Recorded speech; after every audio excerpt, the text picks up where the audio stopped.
Buenas! No vídeo de hoje eu vou contar uma história que foi muito marcante na minha vida. Era uma noite de inverno de 2018. Das ruínas de uma construção inacabada na cidade de Novo Hamburgo, a gente conseguia ver um panorama de todas as luzes da cidade.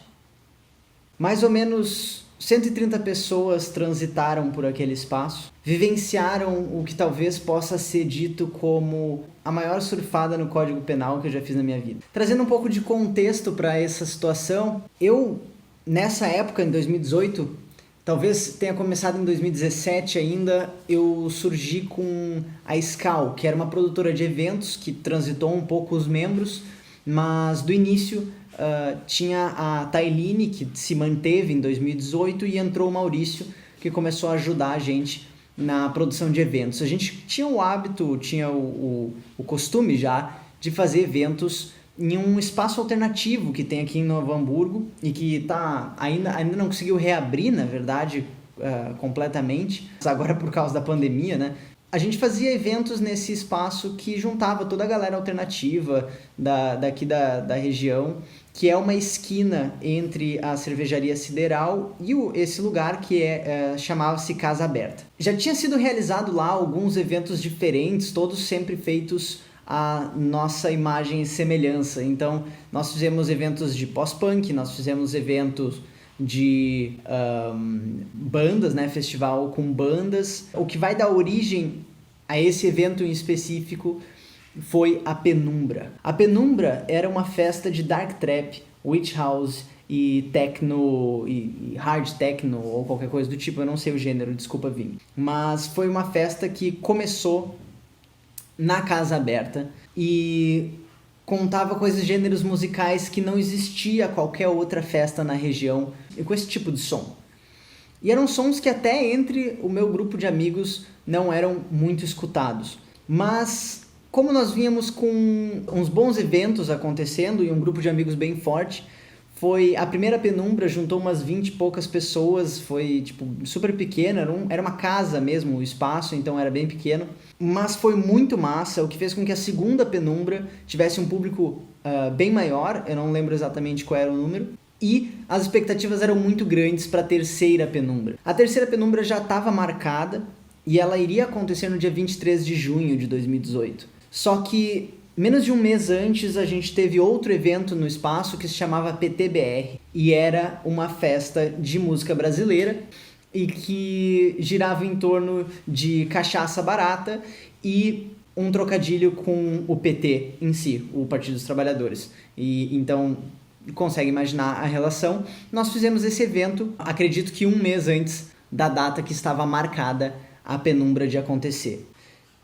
Acontece que nessa festa houve um desentendimento de uma das pessoas que estavam lá com outra. No caso, um cara foi imbecil com umas minas que estavam na festa e a gente pediu para que ele se retirasse. A questão, eu não sei, eu não conhecia o cara. Na verdade, ele me conhecia, mas eu não lembro de ter realmente conversado com ele em algum outro momento, mas ele me conhecia pelo apelido, né, por cão. E nesse dia foi um evento extremamente trágico, porque a gente expulsou ele do lugar. Ele e uns amigos dele queriam brigar conosco por causa disso, não queriam que a gente removesse ele do evento, mas a gente não podia deixar ele lá dentro. Dado momento, ele resolve voltar para buscar uma mochila que ele tinha esquecido lá, e no meio de uma confusão que os amigos dele estavam fazendo, eles vão embora, eles vão embora meio correndo,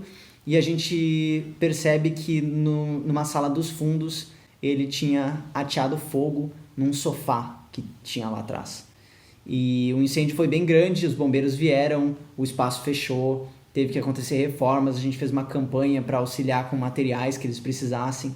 Então foi um evento bem ruim assim, para nós, ter uma experiência com isso, com o incêndio acontecendo num espaço que para nós era tão querido, mas a gente deu uma volta que eu acho que foi bem interessante de reforçar os laços com as pessoas que estavam do nosso lado e com com a casa e tentar fornecer um pouco do nosso apoio, do nosso suporte para tentar restaurar o espaço e ajudar como pôde. E o que acontece é que eu fiquei muito frustrado, muito irritado, eu fiquei muito puto com tudo isso. E minha forma de descontar o quão puto eu tava com essa situação e com esse cara e com que acabou desaparecendo do mapa, nunca mais ninguém viu ele por aí, foi de garantir para as pessoas de que a penumbra ia acontecer, de que a Penumbra 3 ela ia acontecer de qualquer jeito. E foi aí que começou a maior correria em torno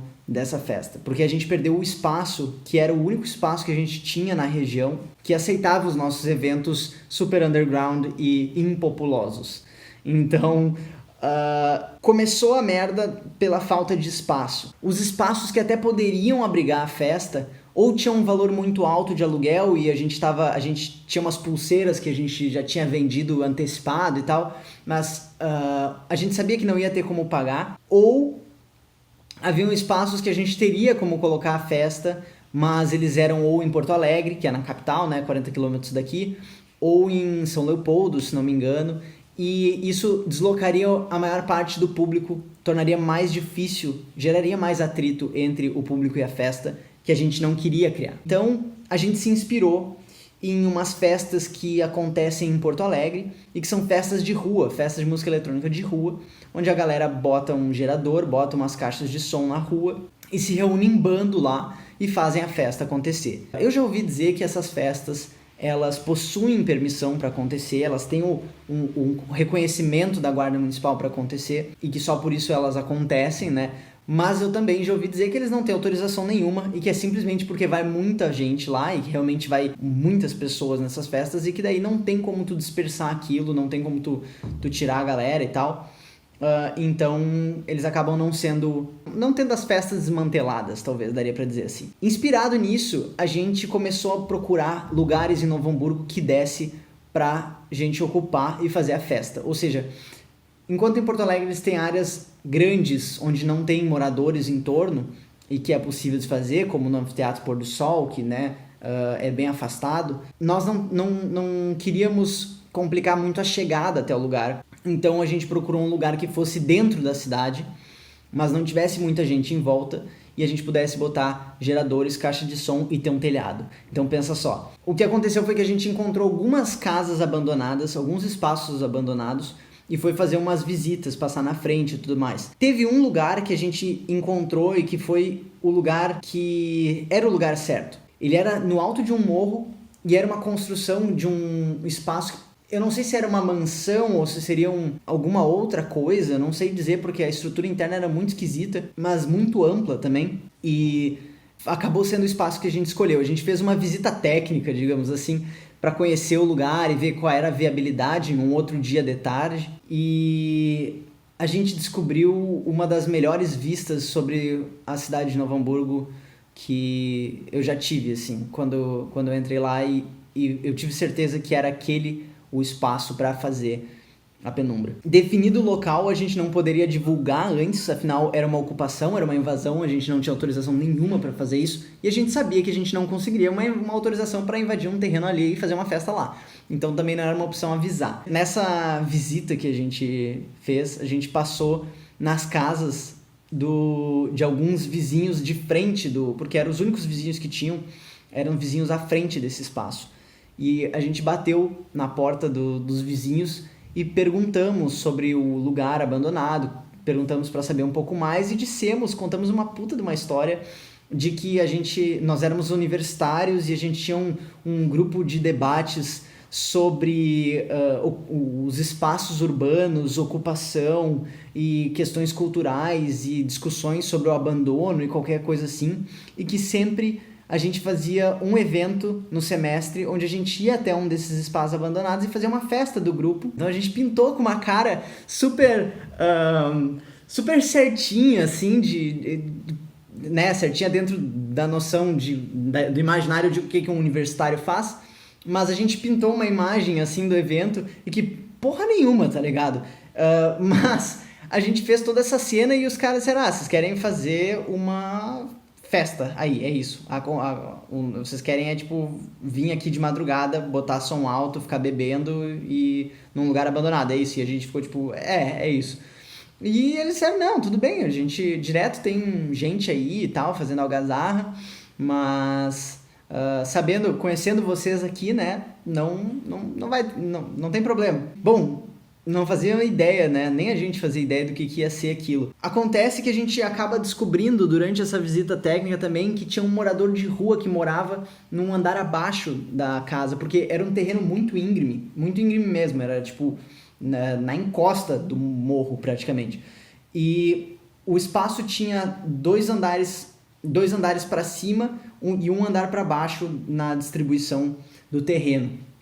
E tinha um morador de rua que morava ali com um filho. A gente foi conversar com ele, dissemos que a gente queria fazer uma festa lá, perguntamos a possibilidade e perguntamos se ele gostaria que a gente arrecadasse coisas para ele também. Então a gente pegou e emendou na história da festa uma arrecadação de alimentos e roupas e tal para ele, ou foi só alimentos, não lembro agora. Mas a gente fez uma arrecadação junto e acabou unindo, então, a história da festa com auxiliar esse cara que morava no espaço de baixo. Ele disse que era super tranquilo, não tinha problema nenhum. A gente também definiu qual ia ser a sala que ia acontecer o evento. Tinha uma outra sala lateral onde tinha um espaço onde a gente ia deixar o gerador, mas a gente não tinha muita ideia de como é que seria, na prática, a realização. O que acontece é que depois de ter isso acertado, assim, eu já tinha um lugar onde eu pegava os equipamentos, mas para os outros eventos, que eu sempre alugava 2 subgraves, né? E a Casa Aberta tinha equipamentos alto-falantes próprios do lugar, o que a gente não tinha mais. Outra coisa era onde é que a gente ia conseguir um gerador e quanto é que ia nos custar conseguir um gerador. Mas aí, um dos envolvidos na história, que era o Olho Mecânico, né, que era o nome que ele usou para tocar, ele sempre quis fazer uma festa dessas e sempre gostou das iniciativas assim de Porto Alegre. Ele conseguiu com um amigo dele que nos emprestasse um gerador. Tudo que a gente ia precisar fazer era encher o gerador. Então o cara ainda levou o gerador até lá e buscou o gerador depois no dia seguinte, na festa mesmo. Então a gente conseguiu o gerador de graça. O Vinícius também conseguiu as caixas de som pra gente, né? E eu aluguei esses subgraves que eu já alugava das outras vezes. Então nosso gasto acabou sendo veio a ser, né, gasolina e os equipamentos de som. Mas tinha um outro problema, que era como é que a gente ia arrecadar esse dinheiro. A gente já tinha vendido uns ingressos antecipados, que eram umas pulseiras, tinha uns promoters até, e eles tinham recebido essas pulseiras. Tinha promoters, né, em Porto Alegre, em Canoas, e eu tava fazendo a venda das pulseiras aqui em Novo Hamburgo, eu acho. Ou alguma distribuição mais ou menos assim. E o que a gente ia fazer com esses ingressos que já tinham sido vendidos? Acontece que a gente não pode cobrar para que as pessoas entrem em uma invasão, certo? A gente não tem infraestrutura nenhuma para cobrar que as pessoas possam ir nessa festa que não tem banheiro, né? E realmente não teve banheiro. Então pensem o terror, né? Mas o que a gente fez, a solução que eu surgi para isso foi de dar alguns benefícios que eram possíveis de entregar a partir do momento em que a gente ia ser o bar da festa. Eu decidi entregar alguns benefícios que envolveriam o bar. E outra coisa que eu pensei que era uma complicação e que poderia ser feita era transporte até o tal do lugar. Então, para pessoas que viriam de trem, tinham um bom percurso para chegar até esse lugar no alto desse morro, né? Então, eu ofereci para quem comprasse os ingressos antecipados que ia ter um transporte de tal horário a tal horário lá, levando da estação de trem até o lugar da festa, que o transporte sou eu, no caso, com o carro da minha mãe, e também essas pessoas que teriam as pulseiras teriam um desconto, poderiam comprar bebidas no bar com um preço promocional em combo. Então, tipo assim, cada latão de Polar era R$5, e caso eles tivessem a pulseira, podia comprar 3 latões por R$10, se não me engano, que tornava o valor, né, tipo, extremamente atrativo. E daí valia a pena, porque eu acho que era R$15 as pulseiras antecipadas ou alguma coisa assim. Então, acabava valendo muito a pena. Era basicamente um pague 2, leve 3, assim, da cerveja. Então, com esses benefícios, meio que eu consegui pensar um pacote que tornasse minimamente agradável ter a pulseira, né? E pensando bem, assim, se tu vai pensar, um Uber ou alguma coisa assim da estação de trem até lá pra ir, pra voltar, mais uma outra cerveja, valeu muito a pena esse ingresso antecipado. Então foi uma solução bem interessante até que eu, tipo, né, consegui chegar ali para essa questão. Então chegou o dia. Eu tive uma dificuldade muito grande de recapitular o que aconteceu no dia. Eu pedi ajuda depois. Hoje eu pedi ajuda pro Vini, pedi ajuda pra Thay e pro Mauri, para que a gente pudesse, para que eles me mandassem, né, as memórias, as lembranças que eles tinham sobre o acontecido, porque eu realmente não lembro de quase nada do dia. Talvez tenha sido pelo estresse, e eu vou chegar até lá, mas a minha memória é realmente bem curta sobre o que aconteceu. O que eu sei é o seguinte: o Mauri me lembrou que a gente saiu super cedo para pegar as caixas de som. Eu não sei o que super cedo significa para ele, mas foi muito cedo, segundo ele, a gente foi pegar os subgraves. Para isso, a gente usou a caminhonete do pai da Gabi, que a gente mal tinha se conhecido. Quanto tempo antes a gente tinha se conhecido? Não fazia 2 meses ainda. Então não fazia 2 meses que eu e a Gabi tínhamos nos conhecido em um outro evento, naquela aquela esquina que eu comentei dos eventos alternativos entre a cervejaria e a Casa Aberta. Nesse tempo, eu já envolvi ela numa gigantesca furada e ela topou arriscar a caminhonete sem seguro que o pai dela usa para o trabalho para que eu fizesse essa função. Então, então até para... Não sei se valeu o risco, mas hoje a gente mora junto. Então, me perdi na minha lista aqui. Então, muito cedo a gente foi buscar essas caixas de som lá no espaço, né, onde o cara que alugava as caixas, no espaço que ele tem na cidade. Buscamos as caixas de som com a caminhonete, levamos até o lugar. A gente começou a estudar daí no dia a estrutura do local. Então, a gente viu onde é que ia ficar o bar, onde é que ia ficar todas essas coisas com mais detalhes. A gente começou a esticar umas faixas de contenção, porque, assim, é uma sala que o DJ ficava de um lado, tu enxergava, tipo, não tinha um espaço que não tinha parede, tinha só uma coluna, e a partir desse lugar que não tinha parede, era apontado, era tipo virado para o panorama da cidade de Novo Hamburgo. E tinha só uns galhos, uma árvore com uns galhos secos, assim, mas a grande maioria dessa vista estava liberada, e dali para baixo tinha um andar inteiro, um pouco mais de um andar talvez de altura, para baixo, de queda pro chão, assim, e não tinha nenhum parapeito, nada. Então era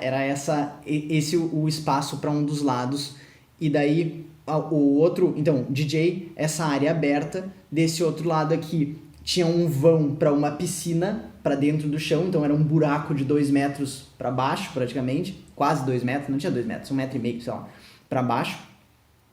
E nessa outra parede aqui tinha um espaço com 2 alças, assim, uma salinha com 2 salinhas, que a gente então trancou a porta com uma mesinha de plástico e colocamos os coolers com as bebidas e gelo e os vinhos e cervejas e tudo mais nessa área.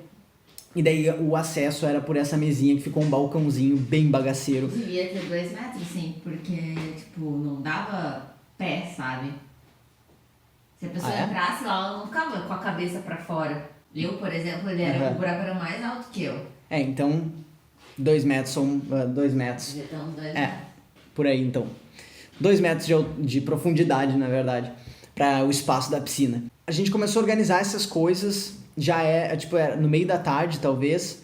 Eu saí mais uma vez para buscar a Thay, buscar uns equipamentos, buscar umas extensões e bebidas que estavam com ela. Acho que uma mesa também, sei lá. Mas eu busquei levei ela pro espaço. E umas 18 horas, mais ou menos, chegou o gerador.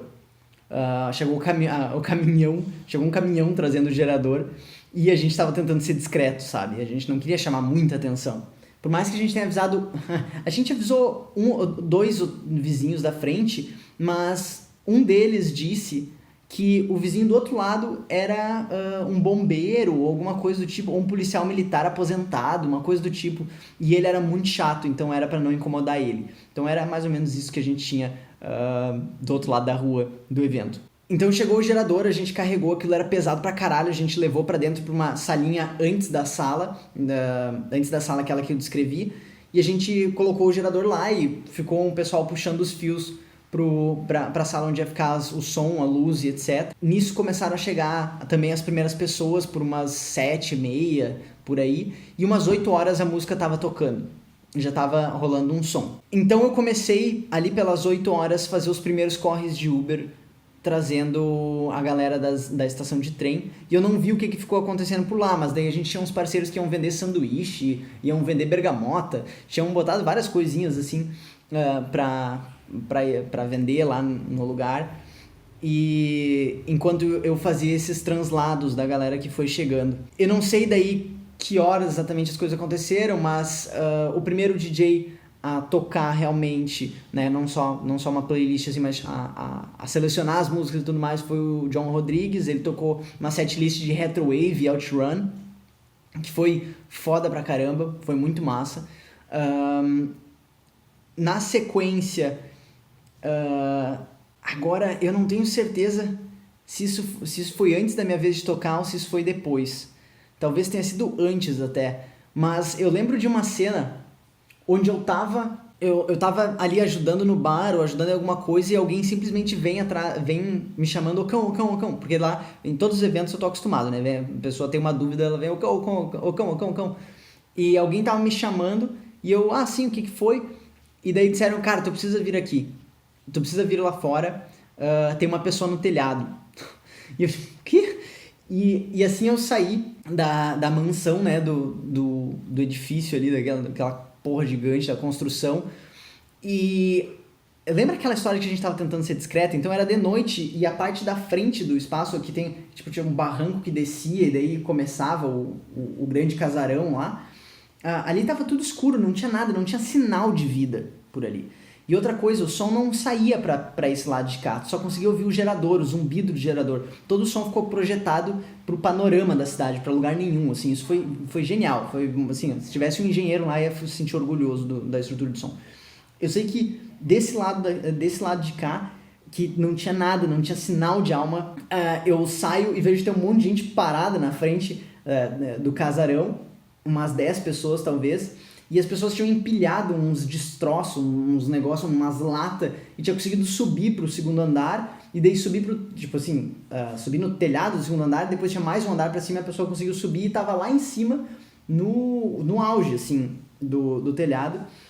Tinha um piá bêbado, e tinha outros dois, não muito sóbrios, tentando resgatar ele lá de cima, e eles tudo com as lanterninhas do celular. Então, tipo, tu imagina, uma fachada num breu total, e umas lanternas de celular, assim, sinalizando em cima do espaço. Então, tava eu lá embaixo, assim, tentando mandar as pessoas descer e sair de lá, também sem gritar muito, mas, felizmente, conseguiram descer, ninguém capotou e tudo mais. E também, isso não foi suficiente para alertar os vizinhos.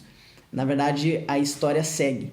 Então, eu fiz a minha set, e aquele momento foi incrível, assim, o momento em que eu parei pra tocar foi o momento em que eu consegui relaxar, que eu consegui desligar a cabeça e não pensar no todo o tendel que é fazer um evento e estar surfando no Código Penal com tudo de legal que podia estar acontecendo, tava. Afinal, a gente tava... imagina, a gente tava num lugar invadido, a gente tava vendendo bebidas alcoólicas, a gente tava vendendo coisas sem licença nenhuma. A gente tinha vendido ingressos para uma festa, nessas condições, sei lá, não sei quantas coisas tem aí no caminho, mas é bastante coisa. E naquele momento eu consegui desapegar e consegui deixar fluir, e foi muito foda. Depois que eu toquei até, daí teve, várias coisas aconteceram, na verdade, depois que eu toquei. Eu continuei dando auxílio pra outras situações, mas muitas coisas aconteceram essa noite. Uma mulher bêbada caiu na tal da piscina. Felizmente não se machucou muito, mas ela realmente caiu na piscina. A gente teve que fazer daí passar aquelas fitas de contenção, assim, pra alertar as pessoas a não chegarem perto. Teve um cara que pisou num prego. Eu já falei que não tinha banheiro. Depois... O Vini, o olho mecânico, fez a set dele, né? Depois de mim, o Vini fez a set dele. E mais ou menos umas 5 horas da manhã, talvez, um pouco antes das 5, a gente foi até as bancas no centro da cidade comer, porque tava varado de fome. E a gente bateu um rango lá, e quando a gente voltou, 5h30, não tinha mais... o gerador tinha acabado, e o Vini tava com uma cara de apavorado, porque no tempo em que a gente saiu para ir fazer essa função, a polícia tinha chego. Ou seja, a polícia chegou, já tava o sol querendo dar as caras praticamente quando a polícia chegou. E saiu perguntando onde é que tava a droga, saiu tipo revirando as coisas, saiu revirando mochila, saiu primeiro não acreditaram quando viram o que realmente tinha lá, né? Porque tinha tipo umas caixas de som gigante, tinha toda a estrutura de uma festa, um gerador desligado e tal. Então tipo, eles chegaram tarde, na verdade, né? Acabaram perdendo a festa. Mas eles saíram louco para encontrar uma droga e não conseguiram, tipo, encontrar nada. Só deram uns apertos lá no pessoal que tava lá, que tava o Vini, a Bruna, a namorada dele, mais um pessoal, não lembro agora quem é que tava também. Mas deram uns apertos lá e não conseguiram nada, saíram, acabaram deixando a gente, só mandaram a gente tirar as coisas, mandaram eles tirar as coisas de lá e tal, e eles estavam com os olhos arregalados desse tamanho, assim, esperando a gente chegar. Então a gente chegou... Levantamos acampamento, o cara veio buscar o gerador, a gente teve que esperar ele chegar para buscar o gerador.